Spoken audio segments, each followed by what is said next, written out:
Hello and welcome to Toby's Sticks and Stones, My Life in Words, a kind of precursor explanation, a little bit of some of the songs that are going to appear in my book, which is due out at the end of September and is on pre-order now.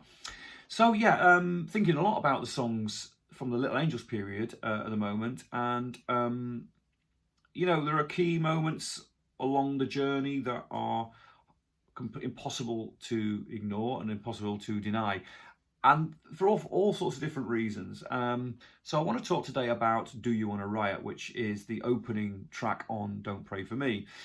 And in many ways, was a breakthrough moment for us because it was the first single off that record. And it was also really I would consider it the very first major music video that we made. And we did it at I forget the name of the ice rink, but it was in Wembley, I think it was, in North London, in London.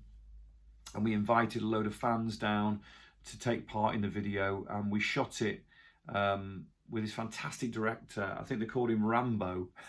it was quite a short guy, but he was a brilliant camera operator. And he concocted this whole concept of us being the hockey players and all the rest of it. But to me, as a filmmaking fan and a film fan, and I'd made some small films when I was a kid, and I was absolutely obsessed with films. It was a real moment because I think we had made videos before. We'd done other videos, but they'd always been quite, a bit TV. They weren't very exciting. There was a sort of wasn't much of an effort to sort of like do something really special. It was all largely based prior to that on live stuff, and there wasn't, because videos were expensive to make back then. You had to have the support of a record label really to pull it off, to get something worth watching. Because of course there wasn't the internet. There was only the outlets of MTV and domestic television, But the experience of making that video for me was really exciting because it was a proper film crew. It was shot on film, 16mm film. We had a Steadicam operator, so that was really exciting, and a proper lighting crew. And it must have cost a fortune. I dread to think what it cost Polydor to make that video. So it was kind of like, in a way, a sort of like, oh, we've arrived. Here we go. We're making a first video, for our first song. So that was exciting. But prior to that, I think one of the things I mentioned about this song is it was a co-write, and we wrote it with a chap that was the musical director for The Who, and he was I forget the chap's name now. It might come to me in a moment. Let me let it ponder. But we were, I think, up until we went into making the Don't Pray For Me record, we were quite precious. I was certainly very precious about the songs that I wrote. And we were, we were like, well, we know what we're doing, we don't get involved in our art, we're a young band, and the whole point is that we're doing it our way and all this sort of stuff. But when we got signed to our publishing deal, which we signed with Lucian Grange, who was running Polygram Publishing at the time, Lucian's king of the world now. He is the head of Universal Music, and a thoroughly fantastic guy. I have nothing but good experiences and good memories of Lucian. He was a really great guiding hand for me personally, and I can remember having a conversation with Lucian and he'd called me in for a chat about the songs and songwriting and what we were going to do and the songs that we had and the demos. And when I look back on it, I realised how kind of gentle he was with me, really, because he was, and very informative. I can remember he used to have this big, it was classic stuff really. He had a big sort of desk. In my mind, it was a big walnut top desk, and had a big chair, and it was slightly higher than the chair I was sat in, and all this sort of stuff. And I can remember him, he used to fiddle with a ring on his finger all the time, and he was leaning back in his chair and sort of staring into the middle distance and talking to me about the greatest songwriters of all time, and holding court about all this, and I just had to sort of listen.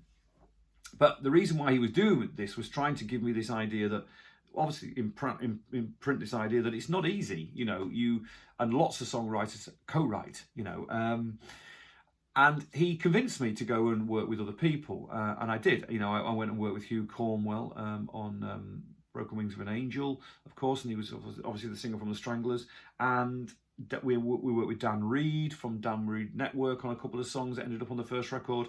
and we worked with this chap who I can't remember his name. I'll put it in the comments below later on. But anyway, we went to work with this guy, and I seem to remember this chap was famously involved with Leo Sayer, and he'd written stuff for all kinds of artists from the 60s. He was an older guy, but he was famously involved at that point with The Who.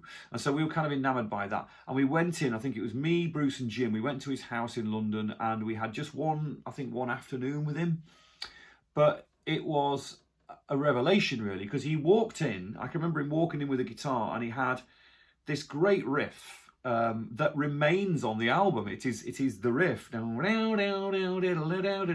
riff, you know, which became quite famous for that song. But I remember the song, and he'd kind of written the whole arrangement in a way, and he'd called it So Positive, which for me just didn't work at all. But we sort of humoured the idea of it, and we worked on the idea, did a very simple demo onto a cassette, and took it back to the rehearsal room, and then we took it apart. I remember we were working at the time in a studios in Scarborough, a rehearsal place. I forget what it's called now, but we didn't often go there. But we were working in this little tiny rehearsal room, and we by this point had Mike Lee in the band, and it was just before we managed to get for some reason, I think before we went into the barn. But anyway, we were working on this song, and it came together pretty quickly. And I remember I'd gone home the night after we'd worked on this track with this songwriter, and I'd rewritten the words completely.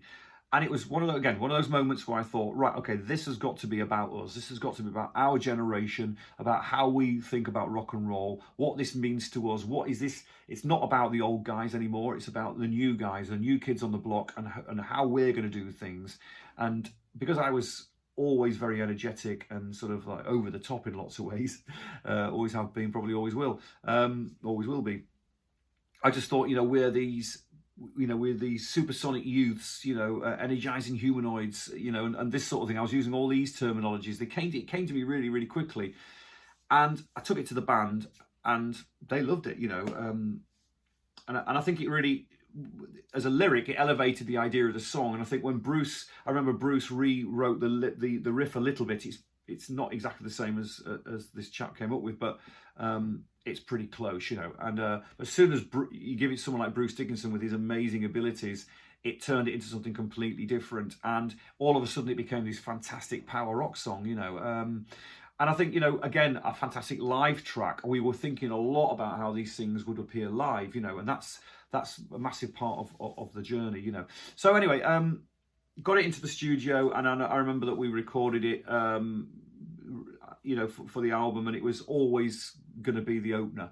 I think with that siren and all the rest of it, it couldn't not be, could it? So yeah, very pivotal moment for us. First video, first song where I was talking about, I think in many ways, us as a bunch of youths making a racket, and of course it was the first single off the first album.